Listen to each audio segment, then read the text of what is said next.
ମା। ଆମେ ଆଲୋଚନା କରିବା ମାତୃରଚନାବଳୀ ଭାଗ 10 ଜ୍ଞାନ 401, 400, 401, 402, 403। ଆମେ ଆଲୋଚନା କରୁଛନ୍ତି ଚିକିତ୍ସା ବିଜ୍ଞାନ ବିଷୟରେ। ପ୍ରଭୁଙ୍କ ଲେଖା 400ରେ ଲେଖୁଛନ୍ତି, ମନୁଷ୍ୟ ଜାତି ଏକଦା ସ୍ୱଭାବତଃ ସୁସ୍ଥ ହୋଇ ରହିଥିଲା ଏବଂ ଯଦି ତାକୁ ଅବକାଶ ଦିଆଯାଆନ୍ତା ତେବେ ସିଏ ପୁନର୍ବାର ସେହି ମୂଳ ଅବସ୍ଥାଟିକୁ ଫେରିଯାଇ ପାରନ୍ତା। ମାତ୍ର ଚିକିତ୍ସା ବିଜ୍ଞାନ ହାତରେ ଗୁଡ଼ାଏ ଔଷଧ ଧରି ଆମ ଶରୀର ପଛରେ ଗୋଡ଼ାଇବାରେ ଲାଗିଛି ଏବଂ ଧ୍ୱଂସକାରୀ କେତେ କେତେ ଜୀବାଣୁ ମାନଙ୍କ ଦ୍ୱାରା ଆମର କଳ୍ପନା ଉପରେ ଆକ୍ରମଣ କରିବାରେ ଲାଗିଛି। ଆମେ এই ବିଷୟରେ ଆଲୋଚନା କରୁଛନ୍ତି ଏବଂ ଯଦି ବ୍ୟବହାରିକ ଦିଗରେ ଦେଖିବେ ଏବଂ ସେଇ ଯୋଉ ବିଜ୍ଞାନକୁ ସେ ବ୍ୟବହାର କରିକି ଚିକିତ୍ସା ବିଜ୍ଞାନ କହୁଛି, ସେଇ ବିଜ୍ଞାନ ହିଁ କହୁଛି ନିଜେ ଇଟସେଲ୍ଫ। ଆମେ ଗତକାଲି ଆଲୋଚନା କରୁଥିଲେ ଯେ କିପରି ଔଷଧ ଆମକୁ ଆମର ସ୍ୱାସ୍ଥ୍ୟ ଅବସ୍ଥାକୁ ଅଧିକରୁ ଅଧିକ ଖରାପ କରିବାରେ ଲାଗିଛି। ଏଇଟା ସମସ୍ତ ବୈଜ୍ଞାନିକ ମାନେ ମଧ୍ୟ ସ୍ୱୀକାର କରୁଛନ୍ତି। ତା ପୂର୍ବରୁ ମନୁଷ୍ୟ ଜାତି ଏକଦା ସୁସ୍ଥ ରହିଥିଲା, ସ୍ୱଭାବତଃ ସୁସ୍ଥ, ତାର ସ୍ୱଭାବତଃ ସୁସ୍ଥ।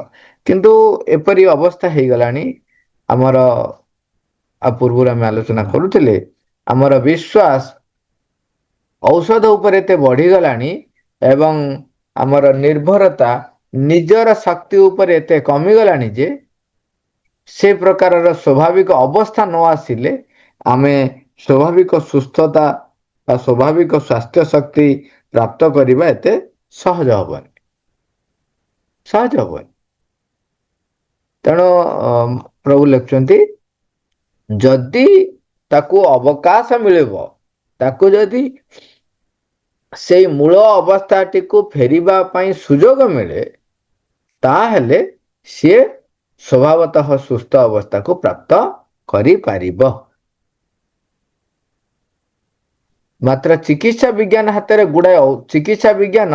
ହାତରେ ଗୁଡ଼ାଏ ଔଷଧ ଧରି ଆମ ଶରୀର ପଛରେ ଗୋଡ଼ାଇବାରେ ଲାଗିଛି ଏବଂ ଧ୍ୱଂସକାରୀ କେତେ କେତେ ଜୀବାଣୁ ମାନଙ୍କ ଦ୍ୱାରା ଆମର କଳ୍ପନା ଉପରେ ଆକ୍ରମଣ କରିବାରେ ଲାଗିଛି। ଦେଖନ୍ତୁ, ଆପଣ ଦେଖିବେ ଏବେ ତ ସୋସିଆଲ ମିଡ଼ିଆ ଆକ୍ଟିଭ ହେଲା ପରେ ଲୋକ ଆହୁରି ବ୍ୟସ୍ତ। ଯଦି କଣ ହେଲା ସେ ଦେଖିବେ, ଅନେକ ଗୁଡେ ଏକ୍ଜାମ୍ପଲ ଆପଣ ମାନେ ଶୁଣିଥିବେ ସବୁ। ଅବଶ୍ୟ ଟିକେ କାଉଣ୍ଟର କରିକି ମଧ୍ୟ କେତେ ଜଣ ଛାଡ଼ିଲେଣି, କିନ୍ତୁ ତା ପୂର୍ବରୁ କହିବେ, ଆଜ୍ଞା ଆପଣଙ୍କର ବାଁ ହାତଟା ଡାହାଣ ହାତରେ ଟେକି ପାରୁନାହାନ୍ତି, ବାଁ ହାତରେ ଟେକି ପାରୁନାହାନ୍ତି କି? ଏଇ ଜାଗାରେ ଦରଜ ହଉଛି, ଆଉ ବସିଲା ବେଳେ ଆପଣ ଏମିତି ଲାଗୁଛି, ସେମିତି ଲାଗୁଛି, ତାହେଲେ ଆପଣଙ୍କର ହାର୍ଟ ପ୍ରୋବ୍ଲେମ ଅଛି। ଏଇ ପ୍ରକାରର ଅନେକ ଅନେକ ତଥ୍ୟ ଆମର ୟୁଟ୍ୟୁବରେ ରହିଛି। ସେଇଭଳିଆ ଘଟଣା ଘଟିଛି।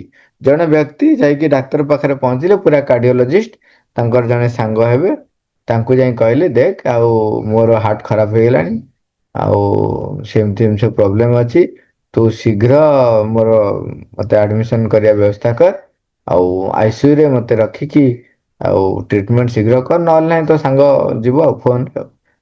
ସାଙ୍ଗ କହିଲେ ଠିକ ଅଛି, ଆଗ ତୁ ଆସ। ଗଲେ, ଗଲା ବେଳକୁ ସବୁ କହିଲେ କଣ କଣ ହଉଛି, ନା ଏଇ ଲକ୍ଷଣ ସବୁ ତୋର ଲକ୍ଷଣ ହଉଛି। ସିଏ ଆହୁରି ଡରିଗଲେ, ସେ ମଧ୍ୟ ଜଣେ ଡାକ୍ତର, ଆହୁରି ଡରେଇ ଦେଲେ ମଧ୍ୟ। ଚାହୁଁନାହାନ୍ତି ଡରେଇବା ପାଇଁ ସାଙ୍ଗ ହିସାବରେ, କିନ୍ତୁ ଯୋଉ ଯୋଉ ଲକ୍ଷଣ ଦେଖିଲେ ସେ ନିଜେ ଡରିଗଲେ। ଯେହେତୁ ନିଜେ ଡରିଗଲେ, ସ୍ୱାଭାବିକ ଭାବରେ ସାଙ୍ଗର ଭାବ ସେ ବୁଝିଗଲେ, କହିଲେ ତୁ କଣ କହୁଛୁ, କଣ ଲୁଚଉଛୁ ମତେ କଥା, ନା ହଁ ତୁ ଭାରି ସିରିୟସ ଆଉ। ଦେଖନ୍ତୁ, ତା ପୂର୍ବରୁ ସେ କାହିଁକି, ତାପରେ ସେ ସମୟରେ ହାର୍ଟ ବିଟ୍ ମାପିଲା ବେଳକୁ ବହୁତ ଦେଖଉଛି, ବ୍ଲଡ ପ୍ରେସର ବହୁତ ଦେଖଉଛି। ଆରେ ବାବା, ଯୋଉ ଲୋକଟି ଡରି ଡରିକା ଯାଇଛି, ତରତରେ ଯାଇକି ପହଞ୍ଚିଛି, ସ୍ୱାଭାବିକ ଭାବରେ ହାର୍ଟ ରେଟ ଠୁ ଆରମ୍ଭ କରିକିରି ପଲ୍ସ ରେଟ ସବୁ ବଢି ସାରିଥିବ। ଆଉ ସେ ଯୋଉ ଦେଖନ୍ତୁ ବୟସ ଆଉ ସେ ଝାଳ ଫାଳ ଯାହା ହବା କଥା ଆପଣ ବୁଝିପାରୁଥିବେ, ସେ ସବୁ ଟେନସନ ରେ ସାଙ୍ଗ ଡାକ୍ତର ହେଇକି ମଧ୍ୟ ସେ ମଧ୍ୟ ତାକୁ ଡରେଇ ଦେଲେ। ତାପରେ ଆଇସିୟୁରେ ଆଉ କଣ ଅଛି। ଅବସ୍ଥା ସିରିୟସ୍ ଭଳିଆ ଯେମିତି ଆଇସିୟୁରେ ପଡ଼ିଗଲେ। ତାପରେ କୌଣସି ଏକ ମାନେ ଯେମିତି କଥାରେ କୁହନ୍ତି ସମୟରେ ସେ ଏକ ପୁଣ୍ୟ କାମ କରିଛନ୍ତି, ଯେମିତି କଥାରେ କହନ୍ତି, ତା ଫଳରେ ଗୋଟେ ପିଲା ସହିତ ତାଙ୍କର ଦେଖା ହଉଛି। ସେ ପିଲାଟି ସେଇଠି ପାଖରେ ଆରପଟ ବେଡରେ ପଡିଛି। ତାଙ୍କ ଅବସ୍ଥା ଆଙ୍କଠାରୁ ଆହୁରି ଖରାପ। ତାଙ୍କ ସହିତ ସେ କଥା ହଉଛନ୍ତି, ସେ ସେଠି କହୁଛନ୍ତି ଆଜ୍ଞା ଆଉ ମୁଁ ଗୋଟେ ଭୁଲ କରି ବସିକି ଆସି ଏଠି ମେଡିକାଲରେ ପଡିଛି। ନା କଣ? ନା ଏଇଭଳିଆ ମୁଁ ତା ସେ ବର୍ଣ୍ଣନା କଲେ ଯେ କେମିତି ଜଣ ଠାରୁ ଦି ଜଣ ଏମିତି ଶୁଣିକିରି ତାଙ୍କ ଦେହ ଖରାପ ଅଛି ବୋଲି ଭାବି ଏବଂ ସେ ଯାଇକି ଡାକ୍ତରଖାନାରୁ ମାନେ ସେ ଡାକ୍ତରଖାନା କଣ ଔଷଧ ଦୋକାନରୁ ସିଧାସଳଖ ଔଷଧ ଆଣି ଖାଇଛନ୍ତି ଏବଂ ତାପରେ ସିରିୟସ ହେଇକି ପଡିଛନ୍ତି। ସେଠୁ ଇଏ ବର୍ତ୍ତମାନ ତାଙ୍କୁ କାଉଣ୍ଟର ହେଇଗଲା। ତାପରେ ତାଙ୍କ ଘର ଲୋକ ତ ସବୁ ଯାହା ତରବର ହେଇକି ସବୁ ଆସି ପହଞ୍ଚି ଯାଇଥିବେ। ଆଉ ସବୁ ସାଙ୍ଗମାନେ ଆସି ପହଞ୍ଚିଗଲେ। ତାଙ୍କ ଭିତରୁ ସେଠୁ ଦି ଚାରି ଜଣ ସାଙ୍ଗ କହିଲେ ଆମେ ବଡ ଭଲ ଜାଗାକୁ ନେଇଯିବା। ତା ଭିତରେ ସେଠୁ କହିଲେ ଆମେ ଏତେ କଥା କହୁଛନ୍ତି ଯେ ଚାଲ ଟିକେ ବୁଲି ଆସିବା ଆଗ।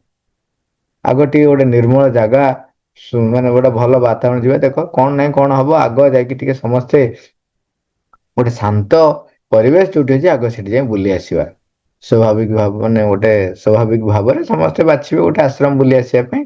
ଆଶ୍ରମ ବୁଲି ଆସିଲା ବେଳକୁ ସେଇଠି ସେ ସଂସ୍ପର୍ଶରେ ଆସୁଛନ୍ତି, କହୁଛନ୍ତି ତାଙ୍କର ଯିଏ ସେଠି ମଠାଧୀଶ ଅଛନ୍ତି ସେ କହୁଛନ୍ତି ଆଜ୍ଞା ତାପରେ ତାଙ୍କ ନାଡି ଫାଡି ଦେଖୁଛନ୍ତି, କହୁଛନ୍ତି ଆଜ୍ଞା ଆପଣଙ୍କର ତ କିଛି ହାର୍ଟ ପ୍ରୋବ୍ଲେମ ନାହିଁ। ଆପଣ କିଏ କହିଲା ହାର୍ଟ ପ୍ରୋବ୍ଲେମ ଅଛି? ନା ଆଜ୍ଞା ଏଇଆ ହେଇଥିଲା। ତାପରେ ମୋ ସାଙ୍ଗ ନିଜେ ଦେଖିଲା, ତାପରେ ସେ କହିଲେ ଦେଖନ୍ତୁ ଆଜ୍ଞା ଆପଣ ବସନ୍ତୁ ଏଠି ଅଧଘଣ୍ଟା ବସି ସାରନ୍ତୁ। ତାପରେ ସେଇ ଯୋଉ ଡାକ୍ତର ତାଙ୍କ ସାଙ୍ଗ ସିଏ ବି ଅଛନ୍ତି, କହିଲେ ଏବେ ତମେ ତାଙ୍କର ମାପ ସବୁ ନର୍ମାଲ। ତାପରେ ତାଙ୍କୁ ସେଠି କିଛି ଦିନ ରଖିବାକୁ କହିଲେ, କିଛି ଦିନ ରହିଲେ ସେଠି। ତାଙ୍କୁ ପ୍ରାଣାୟାମ ଯୋଗ ଏସବୁ କହିଲେ କରିବା ପାଇଁ ଏବଂ ପୁରା ଗୋଟେ ସୁନ୍ଦର ସୁସ୍ଥ ବାତାବରଣ ଭିତରେ ସୁସ୍ଥ ଖାଦ୍ୟ ଖାଇ ସେଠି ଅନ୍ୟ ସାଙ୍ଗମାନେ ପଳେଇ ଆସିଲେ। ସେଠି ଏମାନେ ସ୍ୱାମୀ ସ୍ତ୍ରୀ ଦି ଜଣ କିଛି ଦିନ ରହିଲେ। ତାପରେ ଆସିକିରି ମନ ମାନୁ ନାହିଁ। ଟେଷ୍ଟ କଲା ବେଳକୁ ସବୁ ନର୍ମାଲ। ତେଣୁ ଏଠି କଥା ହଉଛି ଏ ଯୋଉ ଚିକିତ୍ସା ବିଜ୍ଞାନର ଯୋଉ ତଥାକଥିତ ଜ୍ଞାନ ଗାରିମା ଯୋଉଗୁଡାକ ରହିଛି ପୁରା ଜୀବାଣୁ ଭଳିଆ ମାନେ ସେ ନିଜେ ହିଁ ଜୀବାଣୁ ଭଳିଆ ଆମ କଳ୍ପନା ଉପରେ ଆକ୍ରମଣ କରେ ଏବଂ ଆମେ ଭାବନାରେ ଆଗ ରୋଗୀ ହେଇଯାଉ। ଜ୍ଞାନ 401ରେ ପ୍ରଭୁ କହୁଛନ୍ତି ଆପଣାକୁ ରୋଗ ଜୀବାଣୁ ମାନଙ୍କର ଏକ କାଳ୍ପନିକ ଅବରୋଧରୁ ରକ୍ଷା କରିବାରେ ନିଜ ଜୀବନ ଯାକ କଟାଇ ଦେବା ଅପେକ୍ଷା ମୁଁ ବରଂ ମରିଯିବାକୁ ଏବଂ ସେହି ଆକ୍ରମଣକୁ ସମାପ୍ତ କରିଦେବାକୁ ଶ୍ରେୟସ୍କର ମଣିବି। କହୁଛନ୍ତି ଏଇ ଯୋଉ ରୋଗ ଜୀବାଣୁ ମାନଙ୍କର ଡରରେ ଡରି ଡରି ଡରି ଡରି ବଞ୍ଚିବା ଅପେକ୍ଷା ଜୀବନ ଯାକ କଣ ଏଇଟା ଖାଇବି ସେଇଟା ଖାଇବି ଏମିତି ହବ ସେମିତି ହବ ହବ ତା ଅପେକ୍ଷା ମୁଁ କଣ କରିବି ସେ କହୁଛନ୍ତି ଆଇଦର ମୁଁ ମରିଯିବି ନଚେତ୍ ସେଇ ଯୋଉ ଆକ୍ରମଣ ଅଛି ତାକୁ ମୁଁ ସମାପ୍ତ କରିଦେବି। ମାନେ ସେ ଆକ୍ରମଣ ମତେ ଆଉ ସେ ରୋଗ ଜୀବାଣୁ କରିପାରିବେ ନାହିଁ। ସେଇ ସମସ୍ୟା ଟା ମୁଁ ଖୋଜିବି ମାନେ ସରି ସେଇ ସମସ୍ୟାର ସମାଧାନ ଟା ମୁଁ ଖୋଜିବି। ସେଇ ଯୋଉ ସମାଧାନ ଟା ମୋର ଦରକାର ଯୋଉଥିରେ ସେ ଆକ୍ରମଣ ମତେ କରିପାରିବ ନାହିଁ। ଏଇ ଚିକିତ୍ସା ବିଜ୍ଞାନ ଆକ୍ଚୁଆଲି ଏଇ କ୍ଷେତ୍ର ଆଡକୁ ଯିବା କଥା ଏବଂ ଏଇ କ୍ଷେତ୍ରରେ ରିସର୍ଚ୍ଚ କରିବା କଥା। ସେମାନେ ଯୋଉ ଧ୍ୟାନ ଧାରଣା ପଦ୍ଧତି ଆୟୁର୍ବେଦିକ ପଦ୍ଧତି ତାକୁ ସବୁ ମାନେ ନିଜର ତଥାକଥିତ ଜ୍ଞାନ ଗାରିମାରେ ଏମିତି ମାନେ ଭାଙ୍ଗି ଦବା ପାଇଁ ଚେଷ୍ଟା କରନ୍ତି ଯେମିତି କହନ୍ତି ତମେ ସବୁ ହଉଛ ବୋଗସ। ଯଦି ଦେଖନ୍ତୁ ମାନେ ଏଟା ମୁଁ କହିବା ଅଧିକ ବାହୁଲ୍ୟ ହବ ଅଧିକା ବୋଲି ହେଇପାରେ ବେଳେ ବେଳେ ବ୍ୟକ୍ତି ମାନଙ୍କର ଧାରଣା ଥାଏ କଣ ହେଲା ସେ ଏତେ ପଇସା ଦେଇକି ପାଠ ପଢିଛି ସେ କଣ ମିଛ କହୁଛି। ସେଇ ସମୟରେ ତୁମ ପାଖରେ ରହିଥିବା ବ୍ୟକ୍ତି ଯାହାଙ୍କର ଦୀର୍ଘ ବର୍ଷର ଅନୁଭୂତି ଥିବ ଏବଂ ଆଉ କିଛି ବି ବ୍ୟକ୍ତି ଥାନ୍ତି ଯୋଉମାନେ ନିଜର ଅନ୍ତରରେ ବସବାସ କରନ୍ତି, ଅନ୍ତସ୍ଥ ସବୁବେଳେ ରୁହନ୍ତି। ତା ଫଳରେ ତାଙ୍କର ଏକ ସ୍ୱାଭାବିକ ପ୍ରକୃତିଜାତ କିଛି ଜ୍ଞାନ ଥାଏ, ଯଦ୍ୱାରା ସେ ଜାଣିପାରନ୍ତି, କହିପାରନ୍ତି। ଏ ଦୁଇ ପ୍ରକାର ବ୍ୟକ୍ତିଙ୍କର କଥାକୁ ମଧ୍ୟ ଆମେମାନେ ହେୟ ଜ୍ଞାନ କରୁ। ହଁ, ପାଠ ପଢୁଆ ପିଲାଟା ଏତେ ପଇସା ଦେଇକି ପାଠ ପଢିଛି, ସେ କଣ ମିଛ କହୁଛି? ଏଠି ଗୋଟେ ମଜା କଥା ମନେ ପଡୁଛି। ଜଣେ ଥରେ କଣ ହେଇଛି, ଗୋଟେ ଲୋକଟେ ସିଏ ଦେହ ଖରାପ ହେଇଛି, ଡାକ୍ତରଙ୍କ ପାଖକୁ ଯାଇଛି ଏବଂ ସେଠି ସିଏ ଅଚେତ ହେଇଯାଇଛି। ଫାଇନାଲି ଡାକ୍ତର କଣ କଲେ, ତାଙ୍କୁ ଡେଥ ଡିକ୍ଲାର କରିଦେଇଛନ୍ତି, ମରିଗଲେ ସେ। ତାପରେ ସବୁ ଜୁଇ ଫୁଇ ରେଡି ହେଲା, ଘରେ ଆସି ପଢିଛନ୍ତି, ଡେଥ ସାର୍ଟିଫିକେଟ ଅଛି। ଜୁଇ ଫୁଇ ରେଡି ହେଇକି ଯେତେବେଳେ ତାଙ୍କୁ ଗାତ ଫାତ ସବୁ ଖୋଳାଖୋଳି ହେଇକି ପହଞ୍ଚି ଗଲେଣି ସେଠି ପହଞ୍ଚିବା ପାଇଁ, ତାଙ୍କୁ ଯେତେବେଳେ ଟେକୁଛନ୍ତି ତାଙ୍କ ଚାରିପଟେ ବୁଲେଇବେ ବୋଲି, ସେ ଉଠି ବସିଲେ ଆଉ, ଉଠି ପଡିଲେ ଆଉ। ସେଠୁ ସମସ୍ତେ ଆଶ୍ଚର୍ଯ୍ୟ, ତାଙ୍କ ସ୍ତ୍ରୀ କିନ୍ତୁ ବସେ। ସେ କଣ ହେଲା, ତୁ କାହିଁ ଏମିତି, କଣ ହେଇଛି? ନା ନା, ତମେ କୁଆଡେ ଉଠୁଛ, ତମେ ବା ମରିଯାଇଛ। ନା, କିଏ କହିଲେ ମୁଁ ବା ବଞ୍ଚିଛି। ନା, ତମେ କଣ ଡାକ୍ତରଠୁ ବେଶୀ ଜାଣିଛ? ଡାକ୍ତର କହିଲେ ତମେ ମରିଯାଇଛି, ତମେ କଣ କହୁଛ ବଞ୍ଚିଛ? ତମର ଏଇଟା ଗୋଟେ ଜୋକ୍ ହେଇପାରେ, କିନ୍ତୁ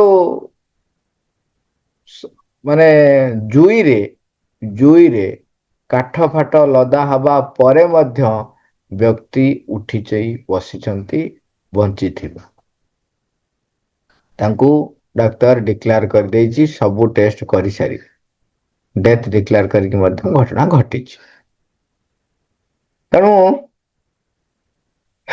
ଆମ ଯୋଉ ବଡିମା ଦେଖାଉ, ସେ ବଡିମାର ପରିଣାମ ହଉଛି ଏଇଆ। ତାକୁ ପ୍ରଭୁ କହୁଛନ୍ତି ନା, ଆମେ ବଡିମା ଦେଖେଇବା, ଆମର ସ୍ୱାସ୍ଥ୍ୟ ଶକ୍ତିକୁ ମଜବୁତ କରିବା, ତାକୁ ବୃଦ୍ଧି କରିବା, ଯାହା ଫଳରେ ଆକ୍ରମଣ ହିଁ ମତେ ହବ ନାହିଁ। ସେଥିପାଇଁ ମା ପ୍ରଭୁ ଲେଖୁଛନ୍ତି, ଯଦି ମୋର ସେହି ଆଚରଣକୁ ବର୍ବର ଏବଂ ଅଜ୍ଞାନମୟ ବୋଲି କୁହାଯିବ, ତେବେ ମୁଁ ଆନନ୍ଦର ସହିତ ସେହି ସୂର୍ଯ୍ୟ ବର୍ଜିତ ଅନ୍ଧକାରକୁ ହିଁ ଆଦରି ରହିବି। ମାନେ ଯଦି କହିବ କିଏ ଯେ, ଯୋଉ ପ୍ରଭୁ କଥାଟା କହିଲେ ଯେ ପଛକେ ମୁଁ ମରିଯିବାକୁ ଶ୍ରେୟ ମନେ କରିବି, ସେଇ ଯୋଉ ରୋଗ ଜୀବାଣୁର ଭୟରେ ଜୀବନ ଯାକ ନିଜକୁ ସେଇ କାମରେ କେବଳ ନିୟୋଜିତ କରିବି, ଏଟା କରିବି, ସେଟା କରିବି, କରିବା ଅପେକ୍ଷା ମୁଁ ଆଇଦର ମରିଯିବି, ନଚେତ୍ ସେଇ ଆକ୍ରମଣକୁ ହିଁ ସମାପ୍ତ କରିଦେବି। ତାକୁ ଯିଏ ଯାହା କହୁଛନ୍ତି କୁହନ୍ତୁ। ଜ୍ଞାନ 402ରେ କହୁଛନ୍ତି, କଟାକଟି କରି ଓ ଅଙ୍ଗହାନି ଘଟାଇ ଶଲ୍ୟ ଚିକିତ୍ସକ ମାନେ ପ୍ରାଣ ରକ୍ଷା କରନ୍ତି ଓ ଆରୋଗ୍ୟ ଲାଭ କରାଇଥାନ୍ତି। ମାତ୍ର ତା ନକରି ଆମେ ବରଂ ପ୍ରକୃତିର ପ୍ରତ୍ୟକ୍ଷ ଏବଂ ସର୍ବଶକ୍ତିଶାଳୀ ପ୍ରତିକାର ଗୁଡ଼ିକର ଆବିଷ୍କାର ନ କରିବା କାହିଁକି? ଆରେ ଯୋଉ ଅଙ୍ଗ କଟାକଟି କରି ତାକୁ ସର୍ଜରୀ କରି ଆରୋଗ୍ୟ ଲାଭ କରିବା ଅପେକ୍ଷା ତା ପୂର୍ବରୁ ହିଁ ପ୍ରକୃତି କଣ କେମିତି ତାର ଉପାୟ ରଖିଛି ମତେ ଆରୋଗ୍ୟ କରିବା ପାଇଁ, ମୁଁ ସେଇ ପ୍ରତିକାର ଗୁଡିକୁ କାହିଁକି ଆବିଷ୍କାର ନ କରିବି? ସର୍ବଶକ୍ତିଶାଳୀ, ସେଟା ହଉଛି ଆକ୍ଚୁଆଲି ପ୍ରତ୍ୟକ୍ଷ ଏବଂ ଶକ୍ତିଶାଳୀ। ଜ୍ଞାନ 403ରେ କହୁଛନ୍ତି, କୌଣସି ଔଷଧ ସେବନ ନ କରି ଆପେ ଆପେ ଆରୋଗ୍ୟ ଲାଭ କରିବାକୁ ନିଶ୍ଚୟ ଦୀର୍ଘ ସମୟ ଲାଗିବ। କାରଣ ଚିକିତ୍ସା ବିଜ୍ଞାନ ଆମର ମନ ଏବଂ ଶରୀର ଭିତରେ କେତେ ଭୟ ଏବଂ ଅବିଶ୍ୱାସ ଆଣି ପୁରାଇ ଦେଇଛି ଏବଂ ବାହ୍ୟ କ୍ଷେତ୍ରରେ କେଡେ ଅସ୍ୱାଭାବିକ ଭାବରେ ଔଷଧ ଉପରେ ଅତିରିକ୍ତ ପରିମାଣରେ ଆସ୍ଥା ରଖିବା ପାଇଁ ଶିକ୍ଷା ଦେଇଛି, ସେଗୁଡାକୁ ଆମର ପ୍ରାୟ ଏକ ଦ୍ୱିତୀୟ ସ୍ୱଭାବରେ ପରିଣତ କରି ରଖିଛି। ଆମର ଏଇଟା ସ୍ୱଭାବ ହେଇଯାଇଛି, ଆମେ ଔଷଧ ଉପରେ ଡିପେଣ୍ଡାଣ୍ଟ ହେଇଯାଇଛୁ, ବାହ୍ୟ ଉପଚାର ଉପରେ ଜୋର ଦେଇଛୁ ଏବଂ ଆମ ଭିତରେ ଭୟ ଆଉ ଅବିଶ୍ୱାସ ଡେଭଲପ ହେଇଗଲାଣି। ବର୍ଷା ହଉଛି, ବର୍ଷାରେ ଓଦା ହଉଛୁ, ଥଣ୍ଡା ଧରିବ ତତେ ଜାଣିଛୁ। ଆରମ୍ଭ କଲେ ଆମେ ତାଙ୍କ ଭିତରେ ଭୟ ପୁରାଇବା। ଆରେ ତୁ ସେଇ ଯୋଉ ଯାଉଛୁ ସେଟା ପା ମ୍ୟାଲେରିଆ ଏରିଆଟା, ତତେ ଜର ହବ କାହିଁକି ତୁ ଯାଉଛୁ, ନ ଗଲେ ହବ ନାହିଁ। ଆରେ ସେଠି ମ୍ୟାଲେରିଆ ପ୍ରବଣ ଏରିଆ, ସେଥିପାଇଁ ଏଠି ମଶାରୀ ଟାଙ୍ଗିକି ଶୋଇବା ଏବଂ ତା ପୂର୍ବରୁ ନିଜକୁ ଗୋଟେ ଦୃଢ ବିଶ୍ୱାସ ସହିତ, ଆତ୍ମବିଶ୍ୱାସ ସହିତ ଯିବ ନା ଡରି ଡରିକା ଯିବ। ଏମିତି ଭୟ ପୂରେଇ ଦିଆଯାଇଛି ଏବଂ ଏମିତି ଅବିଶ୍ୱାସ ଆସି ପୁରାଇ ଦେଇଛି ଯେ ଦିଆଯାଇଛି ଯେ ଆମେ ଆଉ ସ୍ୱାଭାବିକ ଅବସ୍ଥାକୁ ଫେରି ପାରୁନାହୁଁ। ତେଣୁ ଆପେ ଆପେ ଔଷଧ ସେବନ ନ କରି ଆରୋଗ୍ୟ ଲାଭ କରିବାକୁ ଆମକୁ ବହୁତ ସମୟ ଲାଗିଯିବ। ଏଇଠି କଥା ଉଠୁଛି ଆଉ ଗୋଟେ କଥା, ସେଥିପାଇଁ କହୁଛି ଯେ ବର୍ତ୍ତମାନ ଆମେ ଯୋଉ କଣ୍ଡିସନରେ ବଞ୍ଚିଛନ୍ତି, ସେଇ କଣ୍ଡିସନରେ ଆମେ ଆମର ଯୋଉ ବିଶ୍ୱାସ ଔଷଧ ଉପରେ, ଡାକ୍ତରଙ୍କ ଉପରେ, ଚିକିତ୍ସା ପଦ୍ଧତି ଉପରେ ଅଲରେଡି ସେଟା ହେଇଗଲାଣି। ତେଣୁ ତାକୁ କାଟି ଆମେ ଆମ ଭିତରେ ଥିବା ଆତ୍ମଶକ୍ତି ଉପରେ ଆସ୍ଥା ଏବଂ ବିଶ୍ୱାସ ରଖିବା, ନିର୍ଭରତା ରଖିବା 100% ହଉନାହିଁ। ଯେହେତୁ 100% ହଉନାହିଁ, ତେଣୁ ମୁଁ ଔଷଧ ନ ଖାଇକିରି ଦେହ ଭଲ କରିପାରିବି ନାହିଁ ବା ମୋ ଦେହ ଭଲ ହବ ନାହିଁ। ତେଣୁ ସେଥିପାଇଁ ମତେ ମୋ ଭିତରେ ଯୋଉ ସୁସ୍ଥ ଶକ୍ତି ଏବଂ ଆତ୍ମଶକ୍ତି ବୃଦ୍ଧି କରିବା ପାଇଁ ଆଗ ସମୟ ଲାଗିବ। ତାପରେ ଦେଖିବେ ଆପଣଙ୍କୁ ରୋଗ ହବା ପୂର୍ବରୁ ହିଁ, କୌଣସି ପ୍ରକାର ଅସୁସ୍ଥତା ଆସିବା ପୂର୍ବରୁ ହିଁ ପ୍ରକୃତି ଆପଣଙ୍କୁ ବତେଇ ଦବ, ଜଣେଇ ଦବ ଘଟଣା ଏମିତି ଘଟିବାର ରହିଛି। ସେଇ ଅନୁସାରେ ତୁ ଏଇଟା ଗ୍ରହଣ କର, ଏଇଟା ନେ। ମାନେ କୋଉଟା ନେଚୁରାଲ ବା ପ୍ରକୃତି ଜାତ ଦ୍ରବ୍ୟ କୋଉଟା କଣ ଗ୍ରହଣ କରିବାକୁ ପଡିବ, କେତେବେଳେ ଗ୍ରହଣ କରିବାକୁ ପଡିବ, ପ୍ରକୃତି ତୁମକୁ କହିଦବ। କିନ୍ତୁ ଆମେ ଯଦି ଆହୁରି କେତେ ଗୁଟେ ଦିଗ ଦେଖିବା, ଯେମିତି କଥାରେ କହନ୍ତି, ବାହାରେ ବର୍ତ୍ତମାନ ଆପଣ କ୍ଷୀର ବି ଯୋଉଟା ଆଣିବେ, ସେଟା ତ ପାଣି ମିଶିଛି ବୋଲି ଆପଣ ଆଗରୁ ଭାବୁଥିଲେ। ପାଣି ମିଶା କ୍ଷୀର ବୋଲି ଆପଣ ଗଉଡଙ୍କୁ କହୁଥିଲେ ବା ଗାଈ ପାଖରେ ଯାଇକି କ୍ଷୀର ନେଇକି ଆସୁଥିଲେ, ଠିକ ଅଛି। ଏବେ କ୍ଷୀର ସେ ଯୋଉ ପୁଣି ଟେଷ୍ଟ ବି ରହିଛି, ସେ ଟେଷ୍ଟ କରିଦଉଥିଲେ ଜଣା ପଡୁଥିଲା। କିନ୍ତୁ ଏବେ ତାଠାରୁ ଆହୁରି କ୍ଷୀର ହିଁ ତିଆରି କରିଦଉଛନ୍ତି, ଯୋଉଟାକ କେମିକାଲ ର ଫର୍ମୁଲା ଜାଣି ତାକୁ ବ୍ୟବହାର କରି କ୍ଷୀର କରିଦଉଛନ୍ତି। ତା ଦେହରେ ଯେତେ ପାଣି ମିଶେଇଲେ ବି ତାର ଟେଷ୍ଟରେ ସେ ପାସ୍ କରିଯିବ। ଅଣ୍ଡା, ଅଣ୍ଡା ବି ବାହାରିଲାଣି, ଛାଡୁଛନ୍ତି, ଯୋଉଡାକ ଅଣ୍ଡା ନୁହେଁ।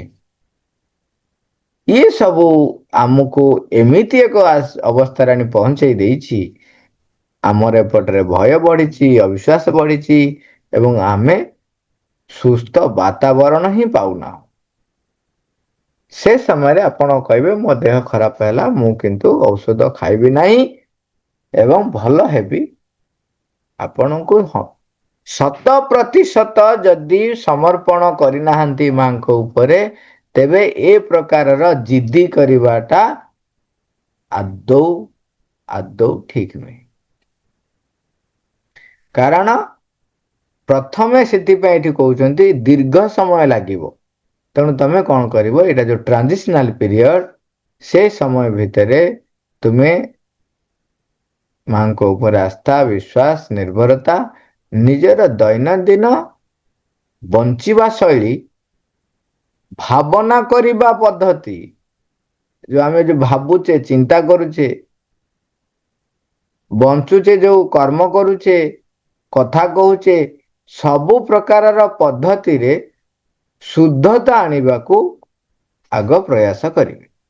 ଯେତେବେଳେ ସବୁ ଜାଗାରେ ଶୁଦ୍ଧତା ଆଣିବାକୁ ଆପଣ ପ୍ରୟାସ କରିବେ, ତାହେଲେ ଖାଦ୍ୟ, କୋଉ ଖାଦ୍ୟ ଆପଣ ଖାଇବେ ତାହା ମଧ୍ୟ ଆପଣଙ୍କ ଶରୀର ଆପଣଙ୍କୁ କହିବ।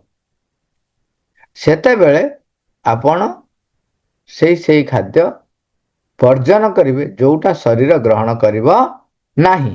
ସେଇ ଖାଦ୍ୟ ଗ୍ରହଣ କରିବେ ଯୋଉଟା ଶରୀର କହିବ। ତାପରେ ଆପଣଙ୍କର କେତେଟା କଥା କହିଲି, ଗୋଟେ ହଉଛି ଭାବନା, ଗୋଟେ ହଉଛି କାର୍ଯ୍ୟ, ଆଉ ଗୋଟେ ହଉଛି ଖାଦ୍ୟ। ଇଏ ଜିନିଷ ସହିତ ଆସ୍ଥା, ବିଶ୍ୱାସ ଆଉ ନିର୍ଭରତା ଆତ୍ମଶକ୍ତି ଉପରେ, ସେ ଆମ ଭିତରେ ଏକ ସ୍ୱତଃ ପ୍ରବୃତ ଜ୍ଞାନ ବା ସ୍ପନ୍ଦନ ଆଣିଦେବ ଏବଂ ଆମକୁ ତାପରେ ଆମେ କହିପାରିବା ଯେ ମୁଁ ଔଷଧ ଆଉ ଖାଇବି ନାହିଁ। ମା ଟିପ୍ପଣୀରେ ଲେଖୁଛନ୍ତି, କୌଣସି ବାହ୍ୟ ବିଧାନ ଦ୍ୱାରା ଆମେ ଔଷଧର ଅତ୍ୟାବଶ୍ୟକତା ବିଷୟରେ ରହିଥିବା ଆମର ମାନସିକ ଅତି ବିଶ୍ୱାସ ଜନିତ କ୍ଷତିକୁ ବନ୍ଦ କରିପାରିବା ନାହିଁ। ଆମର ଯୋଉ ଏବେ ବି ବିଶ୍ୱାସ ରହିଛି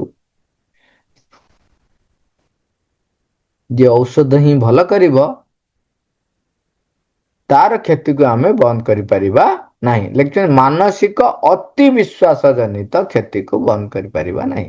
କେବଳ ମନ ରୂପୀ ସେହି ବନ୍ଦିଶାଳା ଭିତରୁ ବାହାରି ଯାଇପାରିଲେ ଏବଂ ସଚେତନ ଭାବରେ ଚିନ୍ମୟତାର ସେହି ଆଲୋକ ମଧ୍ୟରେ ପ୍ରବେଶ କରିପାରିଲେ, ଦିବ୍ୟ ପରମସତ୍ତାଙ୍କ ସହିତ ଏକ ସଚେତନ ସମ୍ମିଳନ ସମ୍ଭବ କରାଇ ପାରିଲେ ଯାଇ ଆମେ ଆମକୁ ପୁନର୍ବାର ସେହି ହୃତ ଭାରସାମ୍ୟ ସମ୍ମିଳନ ସମ୍ଭବ କରାଇ ସେହି ହୃତ ଭାରସାମ୍ୟ ଏବଂ ସ୍ୱାସ୍ଥ୍ୟକୁ ଫେରାଇ ଦେବା ଲାଗି ସେହି ପରମ ସତ୍ତାଙ୍କୁ ସମର୍ଥ କରାଇ ପାରିବା। ଏଠି କହୁଛନ୍ତି ଆମେ ପରମ ସତ୍ତାଙ୍କୁ ସମର୍ଥ କରାଇବା, ତାମାନେ ଆମର ଆକ୍ଚୁଆଲି ପ୍ରସ୍ତୁତି ଆମେ କରିବା, ଆମେ ଆଲାଉ କରିବା ଏବଂ ସେହି ଅନୁସାରେ ଆମର କର୍ମ, ବାକ୍ୟ, ଦୃଷ୍ଟି, ମନୋଭାବ, ଭାବ, ଚିନ୍ତା ଏ ସବୁକୁ ମତେ ଚିନ୍ମୟ ସତ୍ତା ମାନେ ମୋ ଭିତରେ ଯୋଉ ଆତ୍ମସତ୍ତା ରହିଛନ୍ତି, ଯୋଉ ଚୈତ୍ୟ ସତ୍ତା ରହିଛନ୍ତି, ତା ସମ୍ମୁଖରେ ମତେ ପ୍ରସ୍ତୁତ କରିବାକୁ ପଡିବ। ସେଥିପାଇଁ କହୁଛନ୍ତି ତା ହେଲେ ହିଁ ଯାଇ ସେଇ ହୃତ ଭାରସାମ୍ୟ ଓ ସ୍ୱାସ୍ଥ୍ୟକୁ ଫେରାଇ ଦେବା ଲାଗି ସେ ପରମ ସତ୍ତାଙ୍କୁ ଆମେ ସମର୍ଥ କରାଇ ପାରିବା। ଅତିମାନସ ରୂପାନ୍ତର ତାହା ହିଁ ଏକମାତ୍ର ପ୍ରତିକାର। ଏଇଟା ହଉଛି ଲାଷ୍ଟ ଲାଇନ, ଯେ ଇଏ ସବୁର ଫାଇନାଲ ସଲ୍ୟୁସନ ହଉଛି ଅତିମାନସ ରୂପାନ୍ତର। ଯେତେବେଳେ ଅତିମାନସ ରୂପାନ୍ତର ହେଇଯିବ, ମନ ଦିବ୍ୟ ଆଲୋକରେ ଆଲୋକିତ ହେଇ ସିଏ କାର୍ଯ୍ୟ କରିବ। ସିଏ ଆଉ ନିଜସ୍ୱ ଚିନ୍ତା ଜଗତରେ ବୁଲିବ ନାହିଁ, ନିଜସ୍ୱ ଧାରଣା ଜଗତରେ ବୁଲିବ ନାହିଁ, ସେ ସିଧାସଳଖ